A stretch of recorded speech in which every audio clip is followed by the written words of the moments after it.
बिस्मिल्लाहिर्रहमानिर्रहीम। अस्सलाम वालेकुम रहमतुल्लाहि व बरकातुहू। हम अक्सर सुनते हैं कि तालीम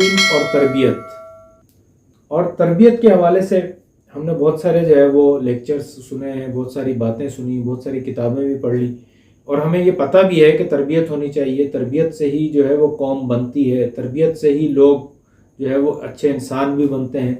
लेकिन सवाल ये है कि तरबियत किस तरह से शुरू की जाए, किस तरह से जो है वो तरबियत की जाए। इस पर बड़े बड़े लेक्चर्स, बड़ी बड़ी चीज़ें जो है वो मौजूद हैं, लेकिन मैं चाह रहा हूँ कि आसान, आम फहम, छोटे छोटे जो इक़दामात हैं उनसे बातचीत शुरू की जाए कि हम अपने घर में अपने बच्चों की किस तरह से तरबियत कर सकते हैं। तो उस हवाले से चंद चीज़ें मैं आपके सामने रखना चाहूँगा और ये एक तरतीब से शुरू करेंगे और चंद चीज़ें आज और फिर आगे जो है नेक्स्ट सेशन में। सबसे पहली बात जो हमें इक़दामात उठाने चाहिए, उसमें एक चीज़ ये ज़हन में रख लें। इन इक़दामात से पहले मैं उसको ये जिक्र करना चाहूँगा कि तरबियत एक लंबा पीरियड है, फौरी रिज़ल्ट नहीं आने का। ये नहीं है कि 2 दिन 4 दिन के अंदर अंदर जो है वो हमारी कौम पूरी सुधर जाए, हमारे बच्चे सुधर जाएं, हम एक बड़े बेहतर और अच्छे इंसान बन जाए, ऐसा नहीं होता। हमें तरबियत करनी पड़ेगी, स्लोली एंड ग्रेजुअली उसके ऊपर काम करना पड़ेगा। आहिस्ता आहिस्ता उसके असरात आना शुरू हो जाएंगे।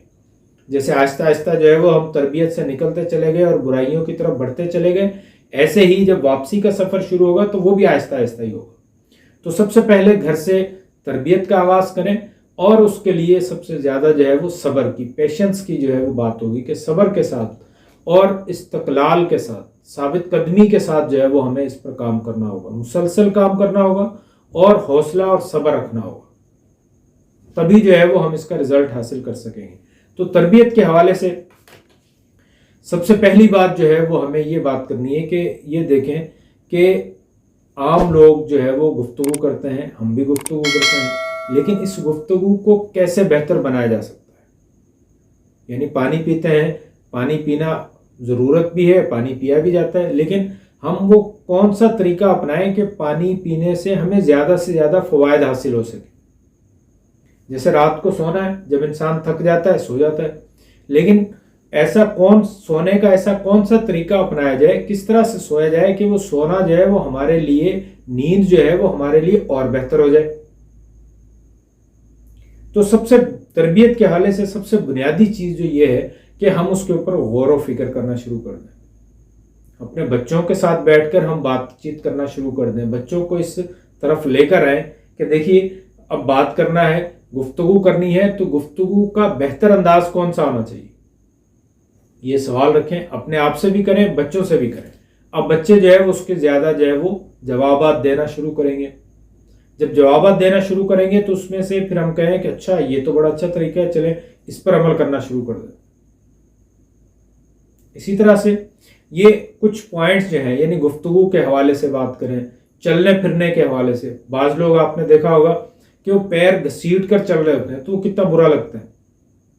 तो बच्चों को ये तरबियत देना शुरू करें कि पैर घसीट कर नहीं चलना है, खुद भी पैर कदम उठाकर चलें, यानी चलने की आवाज़ ना आए। और बच्चों के साथ भी इसकी तरबियत भी करें, उनको प्रैक्टिस भी करवाएं, उनको समझाएं भी, और अगर फिर भी वो ऐसा चले तो उनको बार बार ये याद दिलवाएं, ऐसे गुफ्तगू के हवाले से। और एक और बड़ा अहम जो चीज़ है वो ये कि थूकना, जगह जगह पर थूक देना। मैन पुड़ी खा रहे हैं, कभी यहाँ थूक रहे हैं, स्पाइटिंग यहाँ पे थूक रहे हैं, खंगार आ गया इधर थूक दिया, नहीं, ऐसा नहीं।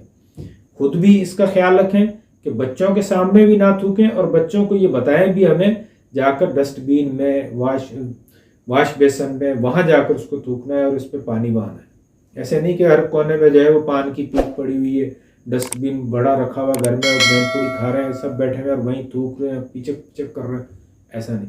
तो तरबियत के हवाले से ये बुनियादी चीज़ें जो हैं इसके ऊपर ख्याल रखें। और जो तीसरी जो बड़ी अहम चीज़ है वो ये कि घर के अंदर कोई कानून लेकर आए, कोई सिस्टम लेकर आए, कोई रूल ऑफ लॉ जो है वो नाफिज करें। मसलन कि शाम की चाय पे सब ने इकट्ठे होना है, ये एक कानून बना दें।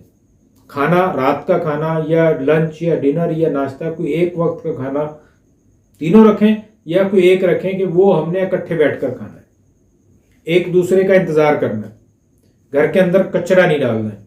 ये इस किस्म के जो कानून है, इस किस्म की जो छोटी छोटी बातें हैं वो घर के अंदर जो है वो लागू करना शुरू करना है। जब ये छोटे छोटे काम होना शुरू हो जाएंगे तो ये घर से ही हमारी ये सारी चीज़ें होंगी اور اس کے اثرات پھر ہماری باہر کی دنیا پر بھی ہونا شروع ہو جائیں گے. ہم نیکسٹ سیشن میں انشاءاللہ اس پر مزید جو ہے وہ بات کریں گے تاکہ اس تربیت کو جو ہے وہ ہم اپنی عملی زندگی میں لے کر آ جائیں. سوائے اس کے کہ ہم سب بات تو بڑی کرتے ہیں کہ تربیت ہونی چاہیے، لیکن کیسے ہونی چاہیے. دراصل کیا ہوا کہ آج میں ایک بات کر رہا تھا تو ہمارے ایک دوست ہے، تو انہوں نے یہ سوال کیا ہے کہ آخر تربیت کیسے ہونی چاہیے. اس کے بارے میں چھوٹی چھوٹی چیزیں جو ہے وہ ہمیں عام لوگوں کے ساتھ ڈسکس کرنی چاہیے تاکہ تربیت کا عنصر جو ہے وہ بڑھنا شروع ہو جائے. لوگ تربیت کا سنتے ہیں لیکن اس کو پریکٹیکل میں لانا جو ہے وہ مشکل ہو جاتا ہے. تو آج جو ہم نے تربیت کے حوالے سے بات کی ہے کہ بچوں کو چلنا سکھائیں، ان کو گفتگو کرنا سکھائیں، ان سے سوالات کریں اور کہیں کہ ہم اس گفتگو کو مزید کیسے بہتر بنا سکتے ہیں. اور گھر کے اندر کوئی نہ کوئی ایک آدھ جو سسٹمیٹک وے ہے اس کے مطابق زندگی گزارنا شروع کریں، کوئی قانون بنانا شروع کریں گھر کے اندر کہ آج سے یہ کام ہوگا، 10 بجے سب نے سو جانا ہے، صبح اتنے بجے اٹھ جانا ہے، نماز پڑھنی ہے، یا کوئی بھی ایک آدھ جو ہے وہ 2-4 دن کے بعد اس میں مزید اضافہ کرتے رہیں. Thank you very much. اللہ تعالیٰ سے دعا ہے کہ اللہ تعالیٰ ہمیں ایک اچھے انسان بننے کی توفیق عطا فرمائے. وآخر دعوانا الحمدللہ رب العالمین. السلام علیکم ورحمۃ اللہ وبرکاتہ.